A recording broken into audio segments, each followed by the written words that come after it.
Good morning students. आज हम बात करेंगे chapter 18 class 10th English medium की। और चैप्टर 18 है consumer legal awareness and right to information.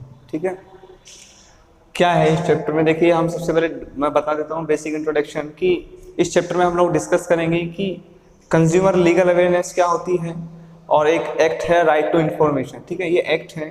तो सबसे पहले बेसिकली अपन को ये पता होना चाहिए कि कंज्यूमर कौन होता है, ठीक है ना, और किस तरीके की लीगल अवेयरनेस की यहाँ पे ज़रूरत है कि कंज्यूमर को लीगली तरीके से अवेयर करना यहाँ पे क्या है, ज़रूरी है।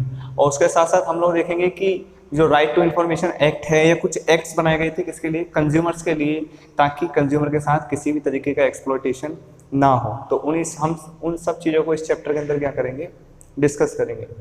सबसे पहले अगर हम बात करते हैं कंज्यूमर की, कि consumer who is a consumer. Consumer कौन है? कंज्यूमर वो पर्सन होता है, कंज्यूमर हम उसको बोलते हैं, ठीक है, किसको, कि व्हेन एन इंडिविजुअल, कोई भी एक ऐसा इंडिविजुअल व्यक्ति किसी ने किसी भी गुड्स के लिए या सर्विस को क्या करा है, परचेज किया है। किसी भी गुड्स या सर्विस को क्या किया है, परचेज किया है। और परचेज करने के साथ साथ क्यों किया है, ताकि वो उसका क्या ले सके, बेनिफिट ले सके, उस गुड्स का या उस सर्विस का क्या ले सके, बेनिफिट ले सके। ठीक है ना, गुड्स का या सर्विस का बेनिफिट ले सके। और इस गुड्स या सर्विस को बेनिफिट करने के लिए वो क्या करता है, परचेज करता है। परचेज मतलब इनके लिए क्या करता है, वो पे करता है। ठीक है, इसी को हम क्या बोलते हैं, कंज्यूमर बोलते हैं। मीन्स क्या कि when an individual purchases and uses to get the benefits from the goods and services by paying a certain amount is known as consumer. उसी को हम क्या बोलते हैं, कंज्यूमर बोलते हैं। ठीक है, एक एक्ट आया था कंज्यूमर एक्ट 1986। एक एक्ट आया था कंज्यूमर एक्ट 1986। ठीक है, कंज्यूमर एक्ट 1986 आया था। इसके अनुसार क्या था, according to this consumer act, इसके अनुसार ये था कि अगर कोई भी इंडिविजुअल व्यक्ति किसी भी गुड्स या सर्विसेज को बाय करने के लिए क्या कर रहा है, पेड कर रहा है to get the benefit from that good और from that service is known as consumer. ठीक है, कंज्यूमर एक्ट 1986 के अकॉर्डिंग जो कंज्यूमर को डिफाइन किया गया है, कंज्यूमर को जो बताया गया है, वो ये बताया गया है कि an individual who is going to purchase a good or service by paid a certain amount to get the benefit from that good and service is known as consumer। उसको क्या कहा गया है, कंज्यूमर कहा गया है। ठीक है, आगे हम और बात करते हैं कि कंज्यूमर एक्ट के अनुसार इसमें क्या क्या चीज़ें हम लोगों को बताई गई हैं। कंज्यूमर एक्ट के अनुसार इसके अंदर इंक्लूड करा गया है कि दो तरीके के कंज्यूमर होते हैं, एक रजिस्टर्ड कंज्यूमर और एक अनरजिस्टर्ड कंज्यूमर। क्या क्या बताया गया है कि दो तरीके के कंज्यूमर बताए गए हैं। Two types of consumer. कौन कौन से हैं? एक तो होता है रजिस्टर्ड,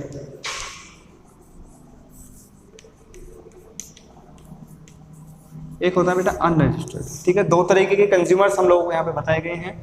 एक होता है रजिस्टर्ड कंज्यूमर और एक होता है अनरजिस्टर्ड कंज्यूमर। ठीक है, registered and unregistered.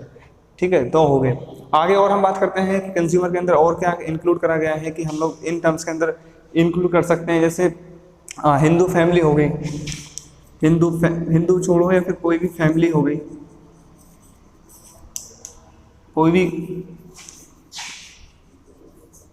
Cooperative society हो गई। ठीक है ना, कोऑपरेटिव सोसाइटी हो गई, कोई भी इंस्टीट्यूशन हो गया, कोई भी ग्रुप ऑफ पर्सन्स हो गए, इन सबको कंज्यूमर की कैटेगरी के अंदर क्या करा गया है, पुटअप किया गया है। ठीक है, ये है। तो बेसिकली इसके अंदर बताया गया है कि बेसिकली कंज्यूमर होता कौन है। ठीक है, तो कंज्यूमर बेसिकली कौन होता है, वो एक ऐसा इंडिविजुअल पर्सन हो सकता है, कोई रजिस्टर्ड भी हो सकता है, कोई अनरजिस्टर्ड भी हो सकता है, कोई फैमिली भी हो सकती है, कोई कोऑपरेटिव इंस्टीट्यूशन भी हो सकता है, कोई ग्रुप ऑफ पर्सन भी हो सकता है। तो मीन्स हु ना, इसमें क्या है कि individual who purchase goods by paying a certain amount of that good और service to get the benefit from that service. कोई भी व्यक्ति किसी भी चीज़ को खरीदता है, उसका सर्टेन अमाउंट को पे करके उस गुड्स का या सर्विस का बेनिफिट लेने के लिए, उसी को हम क्या बोलते हैं, उसी को हम कंज्यूमर बोलते हैं। लेकिन आज की तारीख में आप लोग देख सकते हैं, प्रेजेंट में भी हम अगर बात करते हैं कि एक कंज्यूमर के साथ अलग अलग तरीके से क्या किया जाता है, एक्सप्लॉयटेशन होता है। हमारे साथ भी एक्सप्लॉयटेशन किया जाता है कि जब हम लोग कोई भी चीज़ मार्केट से खरीद के लाते हैं तो उसकी श्योरिटी नहीं होती है कि वो चीज़ जो हम चीज़ लेके आए हैं वो सही है या गलत है। वो कितने दिन तक की उसकी, देखा है ना आप लोगों ने कि शॉपकीपर जो है वो हम लोगों को वारंटी देता है कि इसकी 1 साल की वारंटी है, 2 साल की वारंटी है। वारंटी क्यों दिया जाता है? ताकि हमारा एक ट्रस्ट उससे बन जाता है कि 1 साल तक अगर ये ख़राब हो जाती है तो उसको हम लोग क्या कर सकते हैं, चेंज कर सकते हैं। लेकिन उसके साथ साथ में फिर भी हमारे साथ अलग अलग तरीके से, कंज्यूमर के साथ अलग अलग तरीके से, डिफरेंट वे से क्या किया जाता है, एक्सप्लॉयटेशन किया जाता है। तो वही हम लोग चीज़ देखेंगे कि एक्सप्लॉयटेशन के क्या क्या रीजंस हैं, क्या क्या कारण हैं जिसकी वजह से हमारे साथ क्या किया जाता है, एक्सप्लॉयटेशन किया जाता है। ठीक है, ऐसे कौन कौन से रीजंस हैं जिससे हमारे साथ क्या किया जाता है, एक्सप्लॉयटेशन किया जाता है।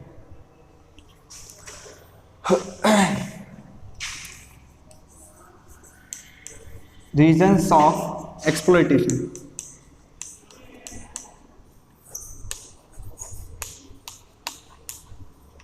रीजंस ऑफ एक्सप्लॉयटेशन, ठीक है, ये हम लोग देखेंगे कि ऐसे कौन कौन से रीजंस हैं, what are the reasons which are responsible for a exploitation with a consumer. ठीक है, किसी भी कंज्यूमर के साथ है और किसी भी कंज्यूमर के साथ किसी भी तरीके का क्या किया जा सकता है, एक्सप्लॉयटेशन किया जा सकता है।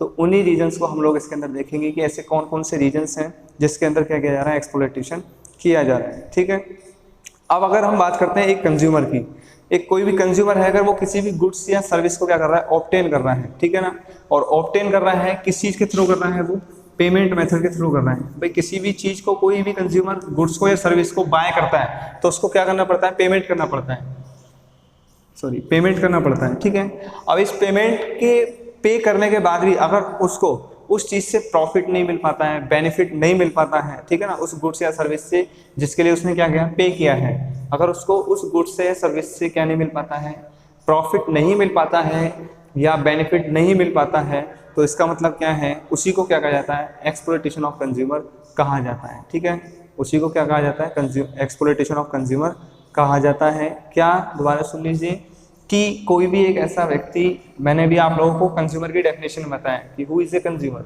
कंज्यूमर कौन होता है, कंज्यूमर वो व्यक्ति होता है जो किसी भी गुड्स या सर्विस के लिए किसी भी सर्टेन अमाउंट को क्या करता है, पे करता है, उसी को हम लोग क्या बोलते हैं, कंज्यूमर बोलते हैं। और वो पे क्यों कर रहा है, ताकि वो उस गुड्स या सर्विस से क्या कर सके, बेनिफिट को ऑब्टेन कर सके, ये तो कंज्यूमर है। लेकिन हम पढ़ रहे हैं कि रीजंस ऑफ एक्सप्लॉयटेशन। ठीक है, अब यहाँ पे मीनिंग है एक्सप्लॉयटेशन क्या है, एक्सप्लॉयटेशन कैसे बताया गया है कि सपोज करो ये व्यक्ति है, इसने कोई भी गुड्स या सर्विस को क्या करा है, बाय करा है, और वो किस मेथड के थ्रू करा है, पेमेंट के थ्रू करा है। और पेमेंट थ्रू करने के बाद क्यों करा है, ताकि इसको इन गुड्स या सर्विस प्रॉफिट मिल सके या क्या हो सके, बेनिफिट हो सके। भाई इस व्यक्ति ने कोई गुड्स या सर्विस को बाय करा, बाय करने के लिए इसने पेमेंट किया, और इस पेमेंट के बाद जो गुड्स या सर्विस इसने ऑब्टेन करी है वो उनसे दो ही चीज़ के लिए करता है, बाय कर रहा है, क्यों, या तो उसको प्रॉफिट हो या उसको फिर उस चीज़ से क्या हो, बेनिफिट हो। अगर पेमेंट के बाद उसको ना तो प्रॉफिट हो रहा है और ना ही कोई बेनिफिट हुआ है, इट मीन्स दैट उसके साथ उस गुड्स या सर्विस से क्या कर दिया गया, उस कंज्यूमर के साथ एक्सप्लॉयटेशन कर दिया गया। उसी को बोलते हैं एक्सप्लॉयटेशन ऑफ कंज्यूमर। ठीक है, उसी को क्या बोला जाता है, एक्सप्लॉयटेशन ऑफ कंज्यूमर बोला जाता है। ठीक है ना, अगर हम बात करते हैं कि एक्सप्लॉयटेशन ऐसे ही है, तो एक्सप्लॉयटेशन बेटा वेरियस फॉर्म में, अलग अलग तरीके से किसी भी कंज्यूमर के साथ किसी भी फॉर्म में क्या कर सकता है, टेक प्लेस ले सकता है। ठीक है ना, अब ऐसे कौन कौन से रीजंस हैं, देखिए सबसे पहला है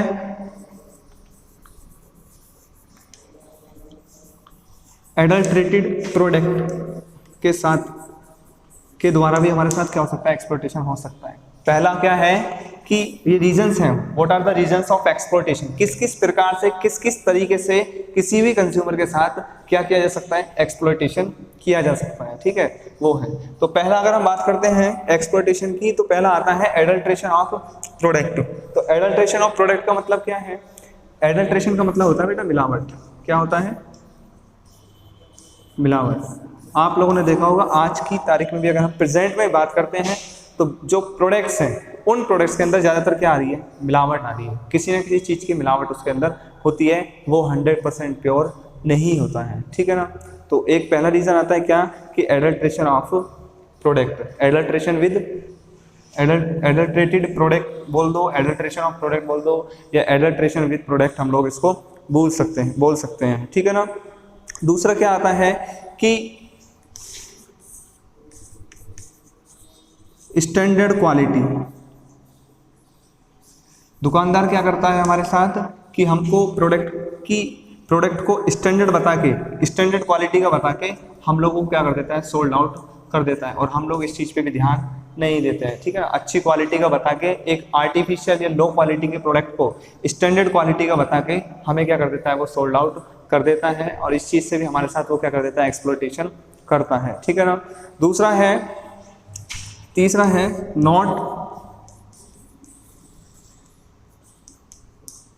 not choosing the right product, not choosing the right product. ये भी एक क्या है, एक तरीके से हमारे साथ इस तरीके से भी क्या होता है? एक्सप्लॉयटेशन होता है कि कभी कभी हम लोग एक राइट प्रोडक्ट को चूज नहीं कर पाते हैं, एक अच्छे प्रोडक्ट को कैटेगराइज नहीं कर पाते हैं, जिसके साथ दुकानदार हमें क्या कर देता है? हमारे साथ एक्सप्लॉयटेशन कर देता है, ठीक है। हमारे साथ इस तरीके से क्या हो सकता है? एक्सप्लॉयटेशन हो सकता है, ठीक है। दूसरा है, नेक्स्ट है कि do not having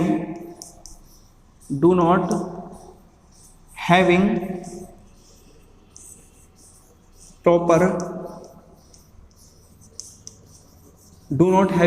knowledge about the product. Do not having proper knowledge about the product, कि जिस प्रोडक्ट को हम लोग परचेस करने के लिए जा रहे हैं, जिस प्रोडक्ट को हम खरीदने के लिए जा रहे हैं, उसके बारे में भी हमें प्रॉपर नॉलेज ना होना, ठीक है ना। तो उसकी वजह से दुकानदार जो है वो किसी दूसरे प्रोडक्ट की या किसी भी एनी प्रोडक्ट की क्या बताता है? हम लोगों को क्वालिटी या उसकी कैरेक्टरिस्टिक्स या उसके फीचर्स बताता है, ठीक है ना। और हम लोगों को उसके बारे में प्रॉपर नॉलेज होती नहीं है, तो हम उस पर विश्वास करके, ट्रस्ट करके उस प्रोडक्ट को क्या करते हैं? खरीद लेते हैं, चाहे वो प्रोडक्ट एक लो क्वालिटी का हो, चाहे वो प्रोडक्ट एडल्ट्रेटेड हो, ठीक है ना, किसी भी तरीके का वो प्रोडक्ट हो, लेकिन दुकानदार उसको भी क्या कर देता है? किसी भी कंज्यूमर को उस चीज़ को बेच देता है, और उस चीज़ के साथ हमारे साथ क्या हो जाता है? वो एक्सप्लॉयटेशन होता है। और उस एक्सप्लॉयटेशन के पीछे जो रीज़न है वो क्या है कि we do not having the proper knowledge about that product, उस प्रोडक्ट के बारे में हमें प्रॉपर इंफॉर्मेशन या प्रॉपर नॉलेज का ना होना, ठीक है ना। ये है। नेक्स्ट है एडवर्टाइजमेंट।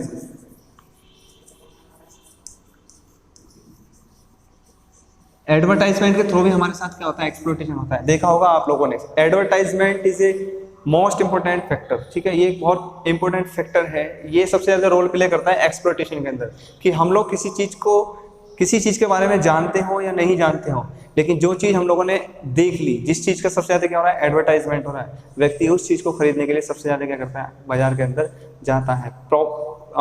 मीन्स हम बोल सकते हैं पॉपुलर एडवर्टाइजमेंट। किसी भी प्रोडक्ट का मार्केटिंग के अंदर, मार्केट में कोई भी प्रोडक्ट लॉन्च हुआ है या नहीं है, या पुराना प्रोडक्ट है, और अगर कंपनी उसका क्या कर रही है? बहुत ज़्यादा एडवर्टाइजमेंट कर रही है, प्रचार कर रही है, तो हम लोग उस एडवर्टाइजमेंट के बिलीव पर ही उस प्रोडक्ट को क्या करके ले आते हैं? खरीद कर लेकर आ जाते हैं, ठीक है ना। तो जो एडवर्टाइजमेंट है, ये भी एडवर्टाइजमेंट में क्या करता है? हमारे एडवर्टाइजमेंट भी रोल प्ले करता है, किसमें? एक्सप्लॉयटेशन के अंदर।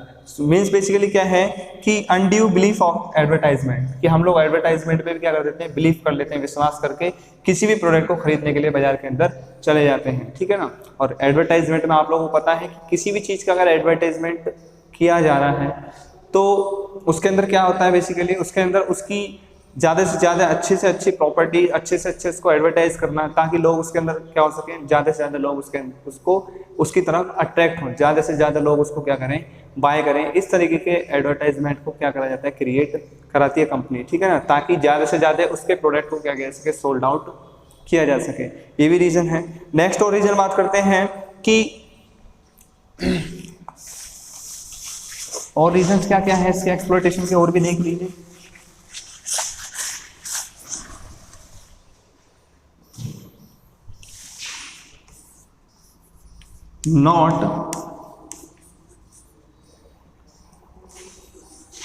नॉट ऑब्टेनिंग द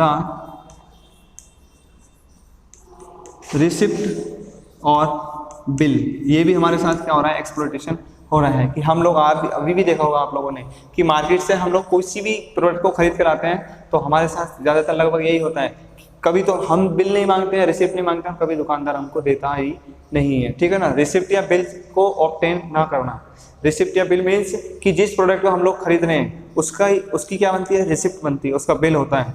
तो वो बिल कभी कभी दुकानदार हमको नहीं देता है या फिर हम लोग उसको नहीं लेते हैं। तो ये भी एक हमारे साथ क्या हो रहा है, एक्सप्लॉयटेशन हो रहा है। मेन तो यही है कि अगर हम किसी दुकानदार से रिसिप्ट या बिल मांग रहे हैं, वो हमको रिसिप्ट या बिल नहीं दे रहा है, वो कह रहा है कि आप इसको चलाइए, जब भी कभी ख़राब हो जाए तो आप लेके आ जाइएगा, इस तरीके से विश्वास दिला देता है, ठीक है। तो अगर रिसिप्ट या बिल हमको वो नहीं दे रहा है तो इट मीन्स कि हमारे साथ उस समय भी क्या हो रहा है, कंज्यूमर एक्सप्लॉयटेशन हो रहा है, ठीक है ना। और नेक्स्ट है कि consumer being illiterate. Next reason क्या हो सकता है कि जो कंज्यूमर है, consumer being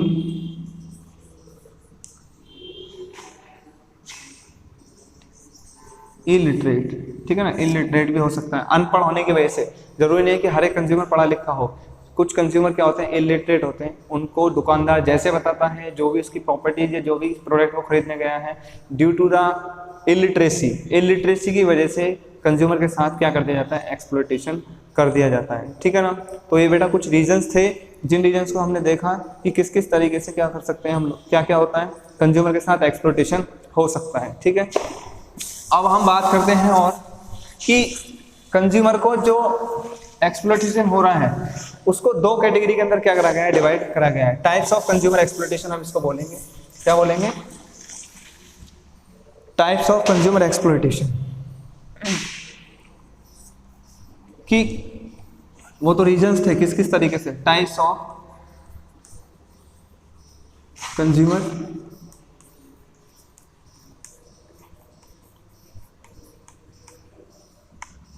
types of consumer exploitation, ठीक है। ये हम लोग देखेंगे इसके अंदर कि कौन कौन से तरीके के कंज्यूमर एक्सप्लॉयटेशन होते हैं। टाइप्स ऑफ कंज्यूमर एक्सप्लॉयटेशन जो बताए गए हैं बेटा, वो दो तरीके के हम लोगों को बताए गए हैं।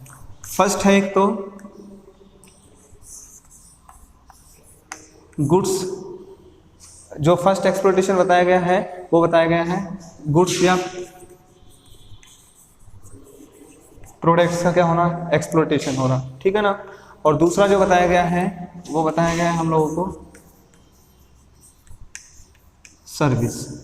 सर्विस में भी हमारे साथ क्या हो सकता है, एक्सप्लॉयटेशन हो सकता है, और गुड्स या प्रोडक्ट्स के अंदर भी हमारे साथ क्या होता है, बेसिकली एक्सप्लॉयटेशन होता है। इन दो ही तरीके से हम लोगों के साथ क्या होता है, एक्सप्लॉयटेशन होता है। और बेसिकली गुड्स और प्रोडक्ट्स को हम लोग परचेज करते हैं, ठीक है ना, क्या लेने के लिए, उससे बेनिफिट लेने के लिए, ठीक है ना। और सर्विस जो होता है, सर्विस हम लेते हैं तो ये भी प्रॉफिट या बेनिफिट के लिए ही हम लोग लेते हैं। अब हम बात करते हैं कि ऐसी क्या क्या है कि गुड्स और सर्विस में हमारे साथ किस तरीके से एक्सप्लॉयटेशन किया जाता है। सबसे पहली बात आती है गुड्स या सर्विस के अंदर, कोई भी गुड्स है या कोई भी प्रोडक्ट है, अगर हम बाजार के अंदर, मार्केट के अंदर उसको खरीदने गए हैं तो दुकानदार क्या करता है, लेस वेट कर देना या फिर लेस मेजरमेंट कर देना, ठीक है ना। लेस वेट या लेस मेजरमेंट का मतलब क्या है, देखा होगा, किसी चीज को कम तोल कर दे देना, ठीक है ना। 1 किलो चीनी लेने गए आप लोग, अगर 1 किलो चीनी आप उसको तोलवा रहे हो तो वो कोई ना कोई इसके अंदर जो उसकी वेट मेजरिंग मशीन होती है उसके अंदर क्या करके रखता है, वो थोड़ा बहुत गड़बड़ करके रखता है। अगर वो 1 किलो पे 100 ग्राम भी क्या कर रहा है, बचा रहा है, तो सोचो दिन भर में कितना बचा रहा है। अगर 1 किलो में आपको 100 ग्राम कम दे रहा है, तो इसका मतलब आपके साथ किस तरीके का एक्सप्लॉइटेशन हो गया, आपके साथ गुड्स का क्या हो गया, गुड्स वाला एक्सप्लॉइटेशन आपके साथ हो गया है, ठीक है ना। Lack in weight of quantity हम बोल सकते हैं। दूसरा है इनकरेक्ट वैरायटी, किसी भी गुड्स की क्या दे देना आप लोगों को, इनकरेक्ट वैरायटी गुड्स की दे रहा है, तो भी आपके साथ क्या हो रहा है, एक्सप्लॉइटेशन हो रहा है। इनकरेक्ट वैरायटी का मतलब कि जिस वैरायटी को आप परचेज करने गए थे उसके पास अगर वो वैरायटी अवेलेबल नहीं होती है, तो उसी के जैसी कोई दूसरी वैरायटी वो आप लोगों को दिखाता है, बताता है कि इसके यही फीचर है, सेम है, बस कंपनी है, ब्रांड अलग है, और ये सब चीज़ें करके वो आप लोगों को उस प्रोडक्ट को क्या कर देता है, सोल्ड आउट कर देता है। तब भी आपके साथ वो क्या हो रहा है, गुड्स या प्रोडक्ट वाला एक्सप्लॉइटेशन हो गया है, ठीक है। नेक्स्ट हम बात करते हैं presence of impurity. Presence of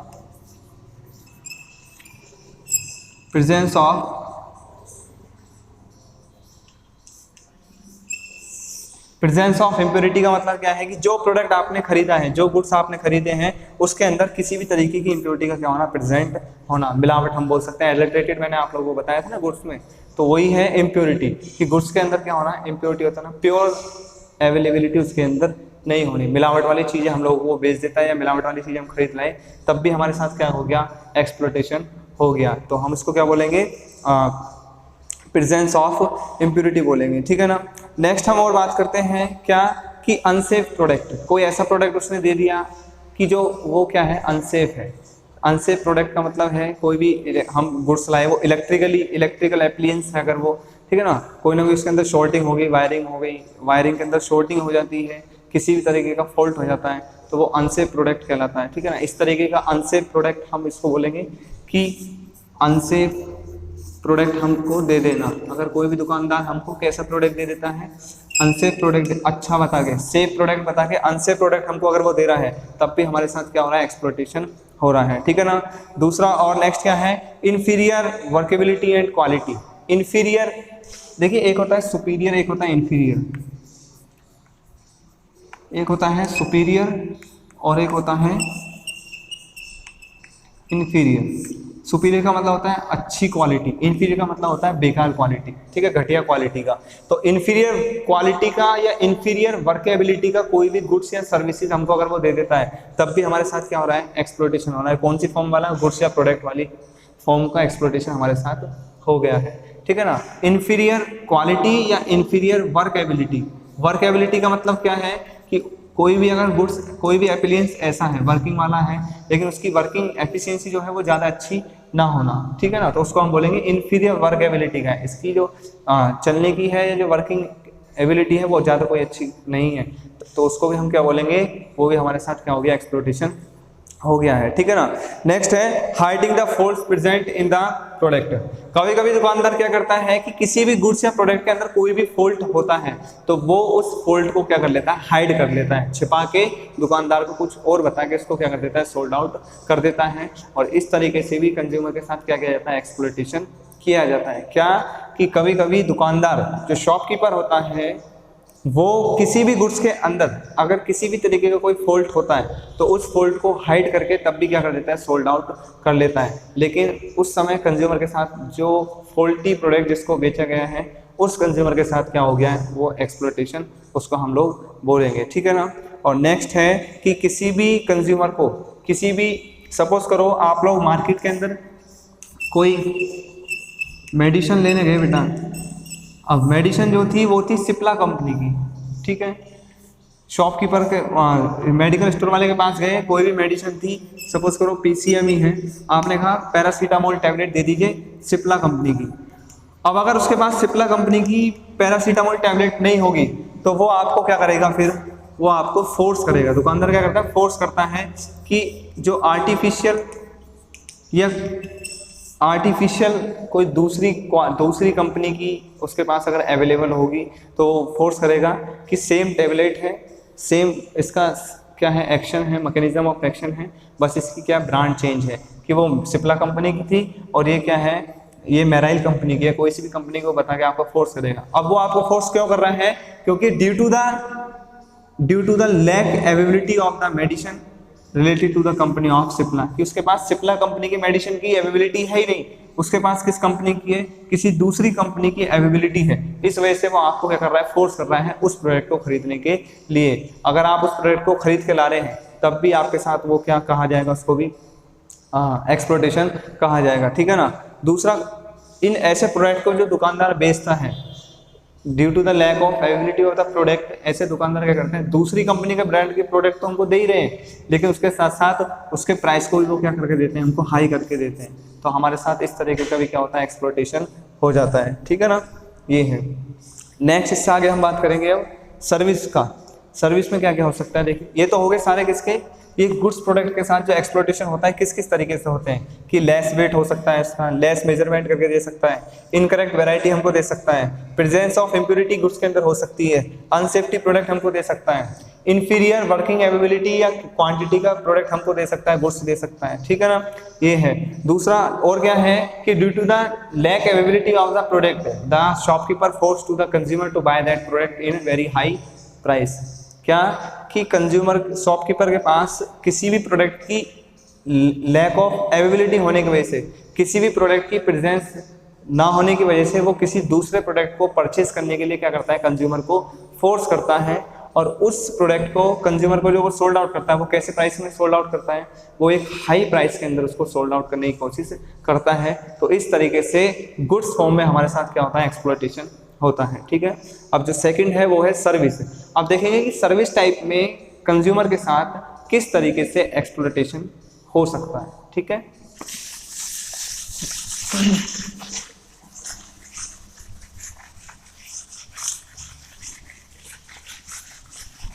second जो आता है वो हमारा क्या आता है, वो आता है सर्विस का, कि किस तरीके से सर्विस में हमारे साथ क्या हो सकता है, हमारे साथ क्या हो सकता है, एक्सप्लॉयटेशन हो सकता है सर्विस फॉर्म में।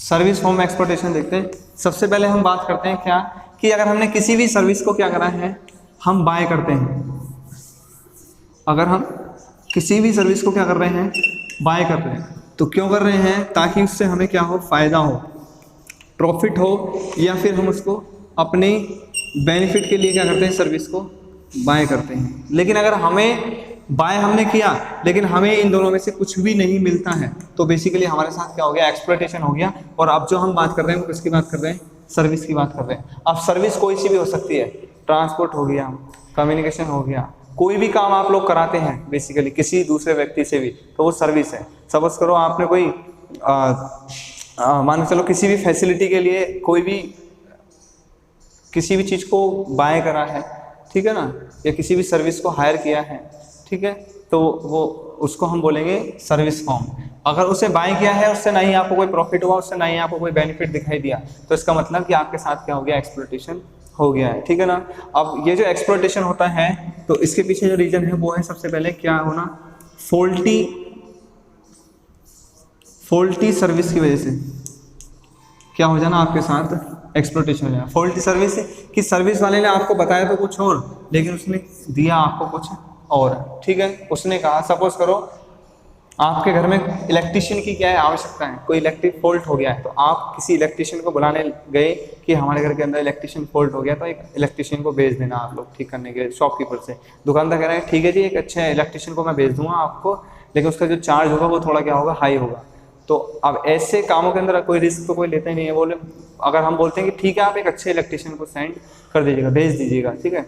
अगर वो एक अच्छा इलेक्ट्रिशियन बता के उसने हमसे अच्छे इलेक्ट्रिशियन के पैसे तो ले लिए, सर्विस चार्ज तो ले लिया, लेकिन पता लगा कि जो उसने घर पे हमारे इलेक्ट्रिशियन भेजा उसको कोई ज़्यादा प्रॉपर नॉलेज नहीं थी, उसको यही पता नहीं था कि कहाँ से किस चीज़ को कैसे किस तरीके से सही किया जाना है, तो उसने हमसे क्या कर दिया, फॉल्टी सर्विस उसने हमको क्या करी, एक प्रोवाइड करी, एक फॉल्ट सर्विस प्रोवाइड करी। तो ना तो उससे हमें कोई प्रॉफिट हुआ, ना ही उससे हमें कोई बेनिफिट हुआ, और हमारे साथ ओनली क्या हुआ, हमारे साथ क्या हो गया, एक्सप्लॉयटेशन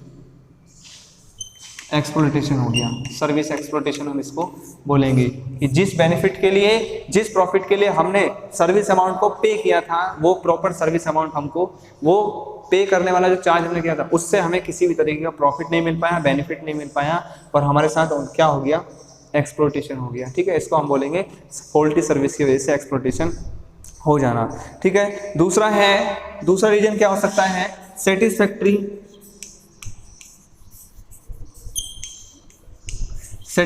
फैक्टर्स ऑफ सर्विस। आपने किसी भी सर्विस को बाय करा है, आप उस सर्विस से सेटिस्फाई नहीं है।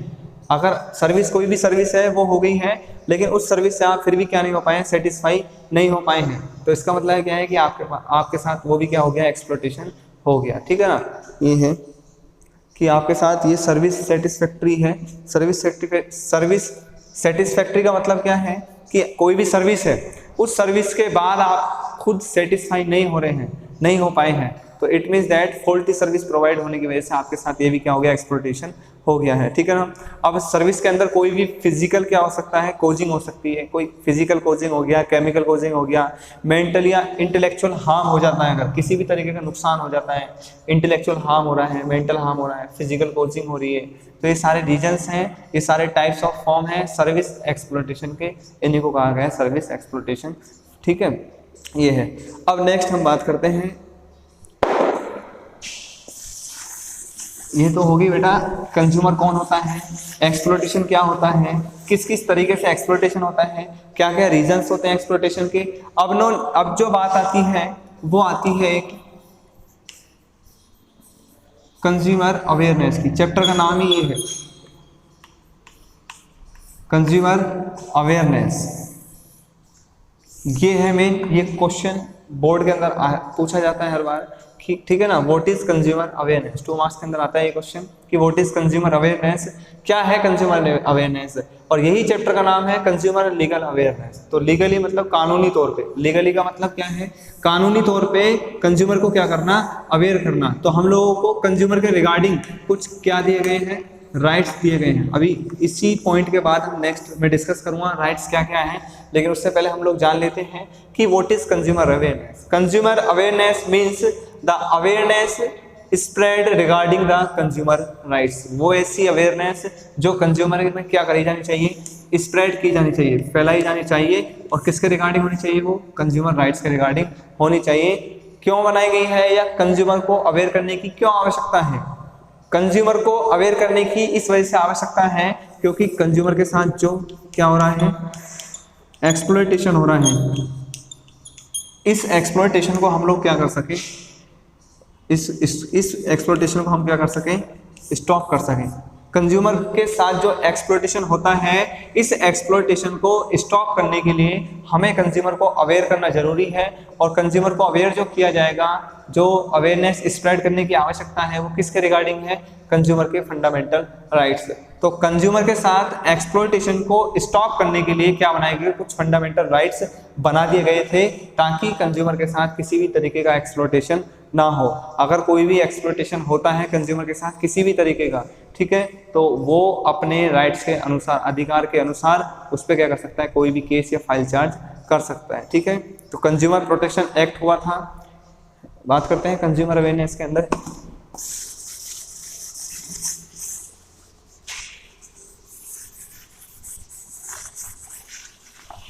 अब देखिए नेक्स्ट जो है वो है मेन है जो कंज्यूमर राइट्स।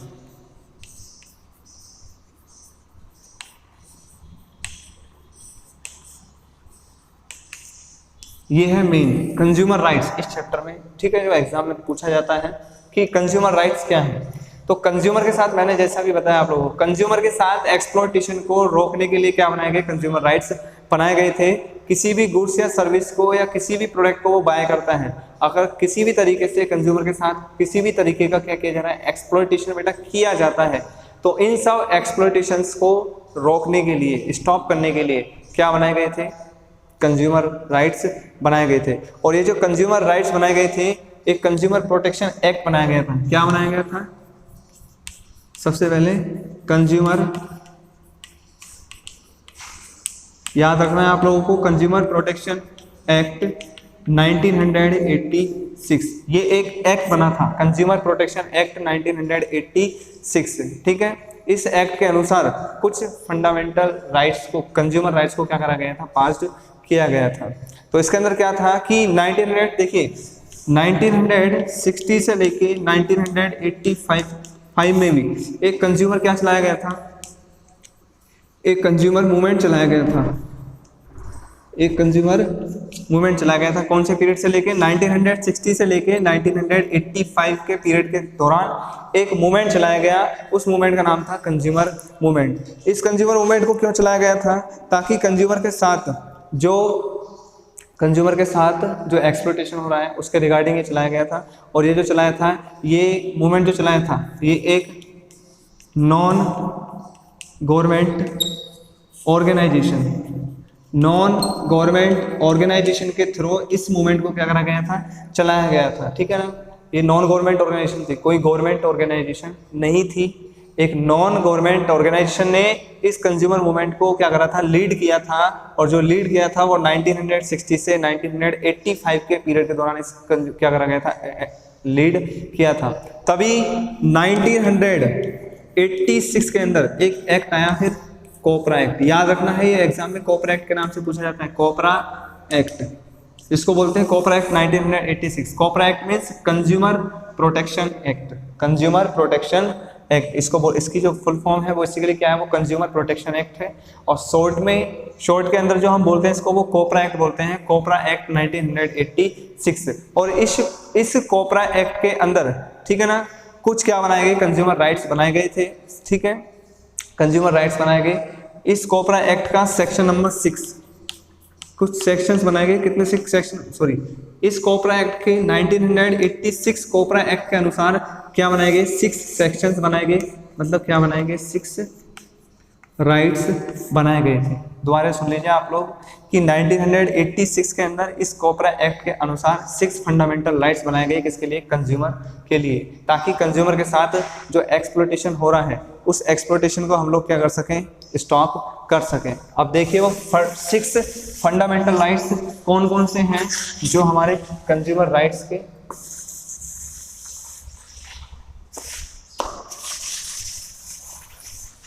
देखिए कौन कौन से हैं।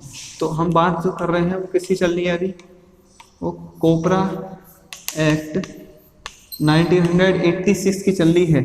और इस कोपरा एक्ट 1986 के अंदर 6 लॉ बनाए गए थे।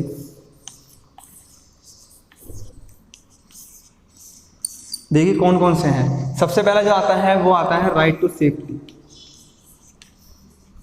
राइट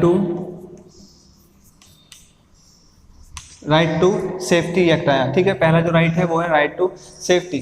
दूसरा जो आता है वो आता है right to inform, right to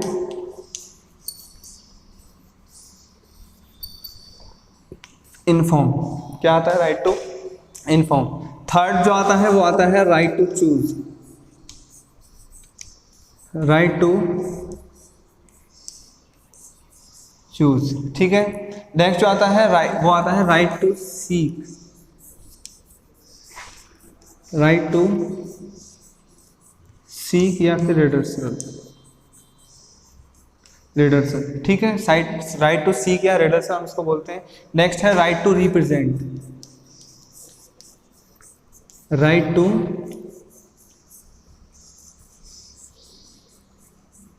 represent. ठीक है, और अगर हम लास्ट की बात करते हैं तो नेक्स्ट आता है right to getting consumer education, right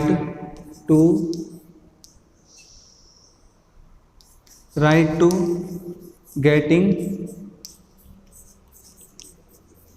consumer education.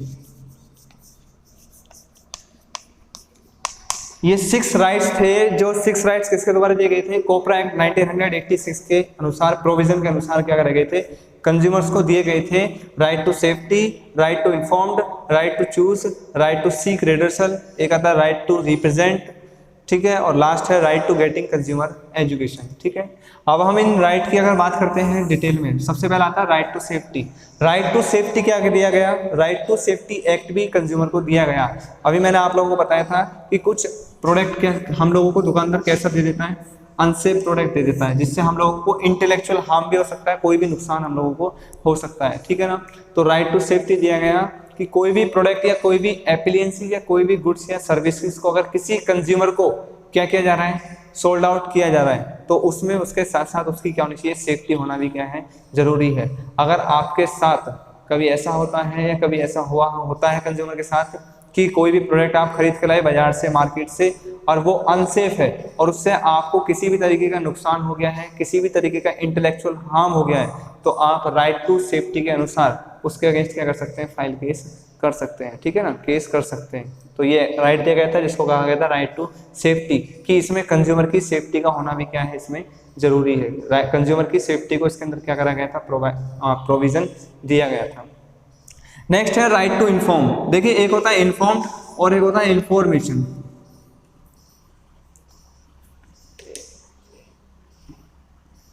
एक होता है इन्फॉर्म्ड, एक होता है इन्फॉर्म्ड। इन्फॉर्म्ड का मतलब होता है जानकारी देना और इन्फॉर्मेशन का मतलब क्या होता है, जानकारी लेना, ठीक है ना।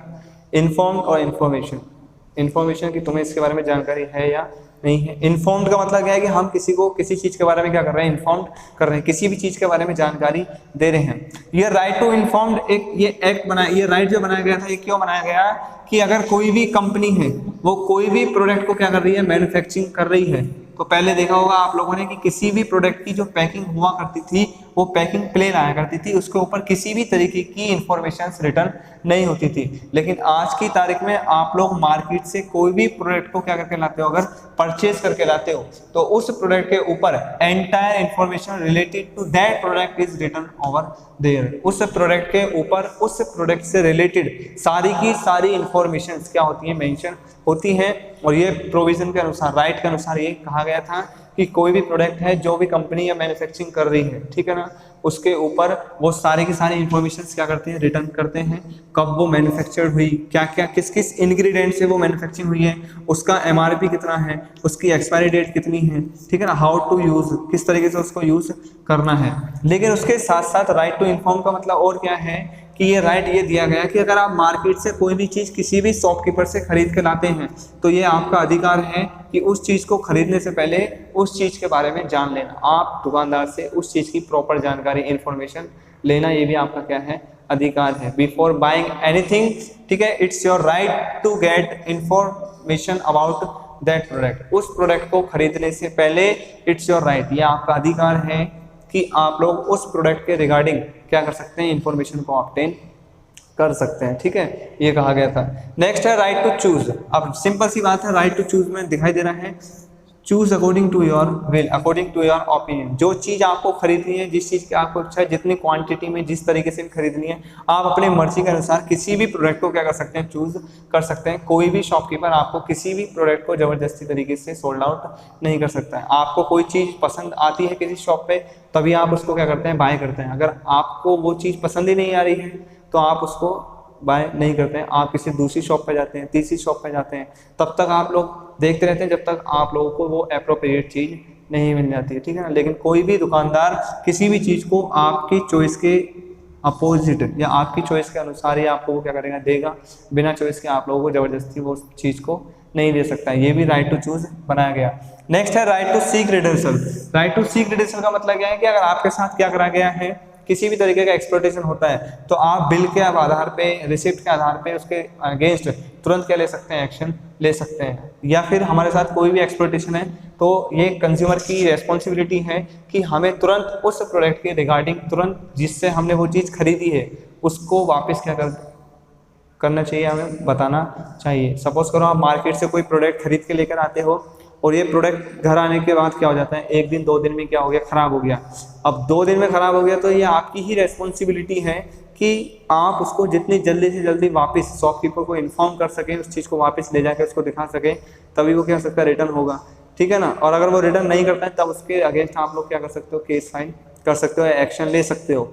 लेकिन आपने ही धीरे धीरे उसमें लापरवाही करना स्टार्ट कर दिया, ठीक है ना, समझ लो, केयरलेसनेस आपने स्टार्ट कर दी, तो उसमें फिर दुकानदार की गलती नहीं है। लेकिन सीक रिडर्सल का मतलब क्या है कि आप उसके अगेंस्ट एक्शन ले सकते हो।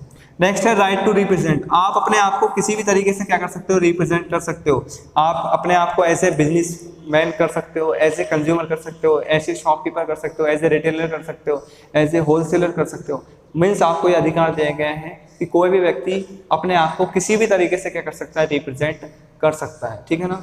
अकॉर्डिंग टू योर विल, अपनी इच्छा के अनुसार आप जैसा भी अपने आप को रिप्रेजेंट करना चाहते हैं अपने आप को क्या कर सकते हो, रिप्रेजेंट कर सकते हो। किस किस फॉर्म में कर सकते हैं, रिटेलर फॉर्म में कर सकते हो, रिटेलर फॉर्म में कर सकते हो, होलसेलर फॉर्म में कर सकते हो, मैन्युफैक्चरिंग फॉर्म में कर सकते हो, कंज्यूमर फॉर्म में कर सकते हो।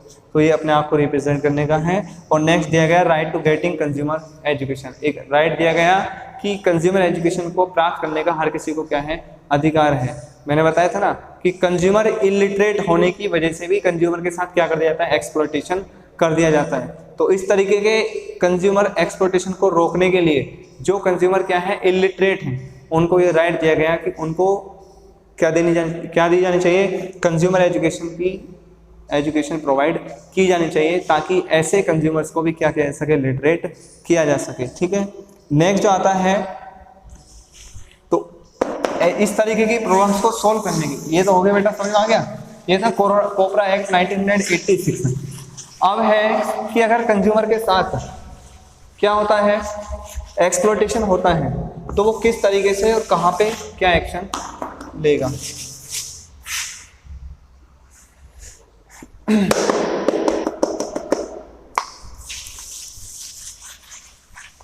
कहां पे किस तरीके से आप लोग एक्शन ले सकते हो। तो नेक्स्ट जो आता है वो आता है tyre of courts right, tyres of court, ठीक है ना, टायर्स ऑफ कोर्ट बोल दो या फिर हम इसको बोलेंगे टायर्स ऑफ कोर्ट बोल दो या कंज्यूमर कोर्ट बोल दो, इसको क्या बोल सकते हैं हम, इसको कंज्यूमर कोर्ट। कि कंज्यूमर कोर्ट कहाँ कहाँ होती है और कितने लेवल पर होती है, किस कोर्ट में हम किस तरीके का केस को फाइल कर सकते हैं। देखिए 3 तरीके की कोर्ट होती है, एक होती है डिस्ट्रिक्ट कोर्ट, एक क्या होती है हमारी, डिस्ट्रिक्ट कोर्ट होती है। दूसरी जो कोर्ट है वो कौन सी है, स्टेट कोर्ट है। और थर्ड जो कोर्ट आती है वो हमारी कौन सी कोर्ट आती है, नेशनल कोर्ट। ठीक है, कौन कौन सी कोर्ट है, पहली है डिस्ट्रिक्ट कोर्ट, सेकंड है स्टेट कोर्ट और थर्ड है हमारी नेशनल कोर्ट। ये कोर्ट्स हैं कि कंज्यूमर के साथ अगर किसी भी तरीके का एक्सप्लॉयटेशन हो रहा है तो हम अपनी फाइल को इन कोर्ट्स के अंदर क्या कर सकते हैं, दायर कर सकते हैं, ले जा सकते हैं। ठीक है ना, अप्रूवल करा सकते हैं। सबसे पहले बात करते हैं हम लोग डिस्ट्रिक्ट कोर्ट की। अगर किसी भी कंज्यूमर के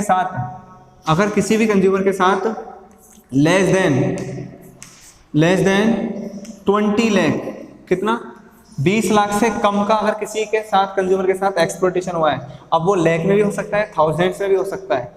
मीन्स एक क्या देती हम लोगों को वैल्यू देती है कि 20 लाख से कम का एक्सप्लॉयटेशन अगर किसी भी कंज्यूमर के साथ हुआ है तो वो सबसे पहले जो जाता है वो किस कोर्ट के अंदर जाएगा, डिस्ट्रिक्ट कोर्ट के अंदर अपनी फाइल को लेके जा सकता है, फाइल केस कर सकता है।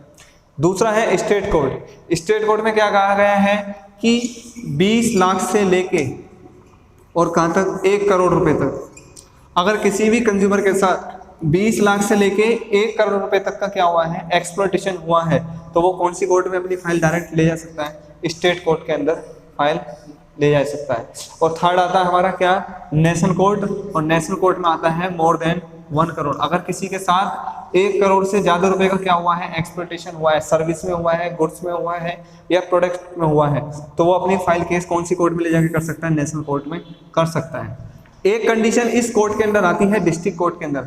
सपोज करो आपके साथ 2 लाख रुपए का क्या हो गया, किसी भी कंज्यूमर, कोई एक कंज्यूमर था, ये एक कंज्यूमर है और इसके साथ 2 लाख रुपए का क्या हुआ, एक्सप्लॉयटेशन हुआ। इसने अपने फाइल को जो केस करा वो कौन सी कोर्ट में करा, वो डिस्ट्रिक्ट कोर्ट के अंदर इसने अपनी फाइल केस की। डिस्ट्रिक्ट कोर्ट से जो फैसला आया ये उससे क्या हो गया, डिससेटिस्फाई है, ये उस फैसले से सेटिस्फाई नहीं है। तो सेटिस्फाई ना होने की वजह से अब जो ये अपील करेगा, क्या करेगा, अपील का मतलब होता है दरपेश करना, अपील करना, ठीक है ना। अब ये डिस्ट्रिक्ट कोर्ट से अगर डिससेटिस्फाई है देन ये अपने जो 2 लाख रुपए का जो इसका एक्सप्लॉयटेशन हुआ है उस एक्सप्लॉयटेशन के अनुसार ये अपील करेगा कौन सी कोर्ट में, स्टेट कोर्ट में। अब स्टेट कोर्ट से भी जो फैसला आता है, सपोज करो कि ये यहाँ से भी अगर क्या नहीं होता है, सेटिस्फाइड नहीं होता है, तो ये लास्ट कोर्ट कौन सी हमारी, नेशनल कोर्ट है, ये इसके अंदर अपील कर सकता है। और नेशनल कोर्ट से जो भी इसको फाइनल डिसीजन मिलेगा वही क्या होगा, last and final decision considered किया जाता है। तो इस तरीके से क्या करा गया है, इस तरीके से कहा गया है कि कंज्यूमर को अगर एक्सप्लॉइटेशन होता है तो यहाँ तक के प्रावधान है, इस तरीके से प्रोसेस है, वो इनको फॉलो करके अगर उसके साथ एक्सप्लॉइटेशन हुआ है तो उनसे क्या हो सकता है, रिलीफ मिल सकता है। ठीक है, नेक्स्ट हम बात करते हैं ड्यूटीज ऑफ द कंज्यूमर, कि एज ए कंज्यूमर, ये सब बातें हो गई कि as a consumer what are the duties of a consumer. अगर हम लोग कंज्यूमर हैं तो हमारी भी कुछ ड्यूटीज हैं, कंज्यूमर की क्या होती है, कुछ ड्यूटीज होती हैं। अब वो कौन कौन सी ड्यूटीज हैं, ड्यूटीज ऑफ द कंज्यूमर, ऐसी कौन कौन सी ड्यूटीज हैं जो कंज्यूमर को याद रखनी चाहिए। Duties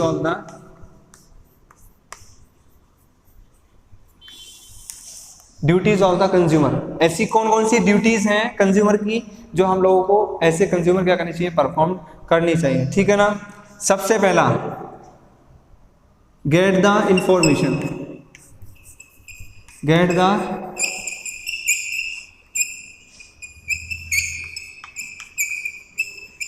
the information about the product.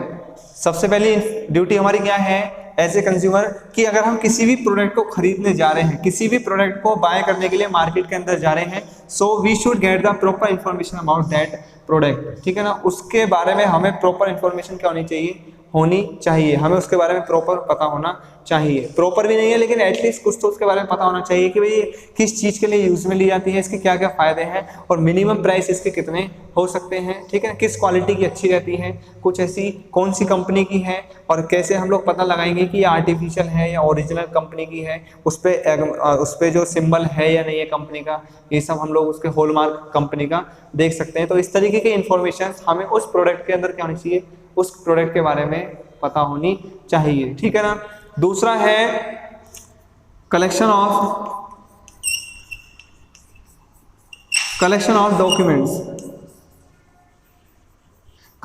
Document as a proof. अगर आप मार्केट से कोई भी चीज परचेस करके ला रहे हैं तो एज ए प्रूफ आप उस प्रोडक्ट के रिगार्डिंग जो उसका डॉक्यूमेंट है, डॉक्यूमेंट क्या हो सकता है, उसका बिल हो गया, उसकी रिसिप्ट हो गई, जो भी है उसको कलेक्ट करना कभी भी ना भूलें। हमेशा किसी भी चीज़ को आप बाय करते हैं तो उसका हमेशा हमें क्या लेना चाहिए, बिल या रिसिप्ट लेनी चाहिए, हमेशा वो कलेक्ट करनी चाहिए। वही आपके पास क्या होता है, एज ए प्रूफ होता है। ठीक है ना, अगर वो आप लोगों ने नहीं लिया है, ठीक है, तो आप लोग कैसे किसी भी शॉपकीपर की कंप्लेंट कैसे करेंगे। कंप्लेंट आप किसके बिहाफ पे कर सकते हैं, प्रूफ के बिहाफ पे कर सकते हैं। और आपके पास जो प्रूफ होता है वो बेसिकली क्या हो सकता है, किसी भी प्रोडक्ट का बिल या किसी भी प्रोडक्ट की क्या हो सकती है, रिसिप्ट एज ए बिल आप उसे कलेक्ट करेंगे। ठीक है, नेक्स्ट है यही है, कैश हो गया, बिल हो गया या रिसिप्ट की पेमेंट मेथड क्या है, किस मोड से आप लोग किसी भी चीज़ को बाय कर रहे हैं तो उसका मोड ऑफ पेमेंट क्या है, किस तरीके से आप उसको पे कर रहे हैं। ठीक है ना, अगेंस्ट गुड्स। तो इन सब चीज़ों को भी ध्यान में आप लोगों को रखना जरूरी है। ऑनलाइन कर रहे हैं, ऑफलाइन कर रहे हैं, ऑफलाइन भी कर रहे हैं, चेक से कर रहे हैं, कैश में दे रहे हैं, कैश में कितना पैसा आप दे रहे हैं उसको, सब चीज़ों का ध्यान रखना क्या है, जरूरी है। ठीक है ना, उसके बाद नेक्स्ट आता है गवर्नमेंट सिंबल्स पे अटेंशन देना।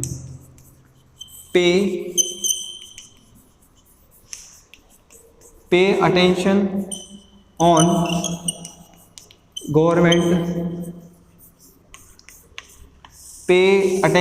Government symbol. आप लोग कोई भी प्रोडक्ट खरीद के लाते हैं तो गवर्नमेंट के द्वारा हर प्रोडक्ट के ऊपर क्या होता है, एक सिंबल होता है। ठीक है ना, जैसे फसाई का हो गया, एग मार्क का हो गया। ठीक है, देखा होगा आप लोगों ने, जैसे कोई भी चीज़ ग्रीन सिंबल भी होता है इस तरीके का, रेड सिंबल भी होता है, ठीक है, येलो भी होता है, ये सिंबल्स हैं। ठीक है ना, ISI मार्क का सिंबल होना जरूरी है, एग मार्क का हो गया, फसाई का हो गया। These are the symbols which are allotted by the government. ठीक है, ये सब सिंबल्स हैं जो किसके द्वारा अलॉट किए गए कंपनी को, ये गवर्नमेंट के द्वारा अलॉट किए जाते हैं। तो बिफोर परचेसिंग एनी प्रोडक्ट, किसी भी प्रोडक्ट को खरीदने से पहले इन सब सिंबल्स पे अटेंशन, ध्यान देना भी क्या है, जरूरी है कि ये इस प्रोडक्ट के ऊपर ये सिंबल्स हैं या नहीं है, फसाई का सिंबल है या नहीं है, ISI का सिंबल है या नहीं है, एग मार्क का सिंबल है या नहीं है। ये कुछ सिंबल्स हैं, गवर्नमेंट सिंबल्स हैं, जिनको भी ध्यान में रखना क्या है, हमारा जरूरी है। ठीक है ना, सपोज करो अगर कोई भी डिफेक्ट किसी भी गुड्स या प्रोडक्ट के अंदर आ जाता है, ठीक है ना, सो consumer should inform seller. Consumer को हमें तुरंत किसको इन्फॉर्म करना चाहिए, सेलर को इन्फॉर्म करना चाहिए, जिससे जो चीज़ हम खरीद के लेके आए हैं अगर इसके अंदर कोई भी डिफेक्ट है तो हमें जितनी जल्दी से जल्दी हो सके तुरंत सेलर को इन्फॉर्म करना चाहिए, जिससे हम वो चीज़ खरीद कर लेकर आए हैं तुरंत उसको इन्फॉर्म कर देना चाहिए, ठीक है ना। और डिमांड कर तो कंज्यूमर भैया सपोज करो आप लोग मार्केट से कोई भी चीज़ खरीद के लेके आते हो और उसके अंदर क्या निकल जाता है, तो डिफेक्ट निकल जाता है। अब उसके अंदर अगर कोई डिफेक्ट निकल गया तो आप उसको तुरंत वापस कहाँ लेके जाओगे, सेलर के पास लेके जाओगे। और सेलर के पास ले जाने के बाद आप दो ही चीज़ की डिमांड करते हो, या तो उसको क्या करें, चेंज करें, या फिर उस चीज़ के अंदर क्या करें, कंसेशन करे, कोई छूट दे, मतलब कम करके जो पैसा है वो वापस आप लोगों को कर दे, इस चीज़ की कर सकते हो, ठीक है ना। तो ये कुछ हमारी फंडामेंटल ड्यूटीज़ थी, किसके रिगार्डिंग थी, कंज्यूमर के रिगार्डिंग थी। ये यहाँ तक है। इसका एक पोर्शन और है जो हम कल मैं नेक्स्ट वीडियो में क्या करूँगा आप लोगों से डिस्कस करूँगा, ठीक है। कल ये चैप्टर कंप्लीट हो जाएगा, यहाँ तक है। अगर आपको लगता है यहाँ तक कोई भी चीज़ ऐसी है जो समझ में नहीं आई है तो आप लोग कमेंट सेक्शन में मेरे को क्या कर दिए, बता दीजिएगा, ठीक है।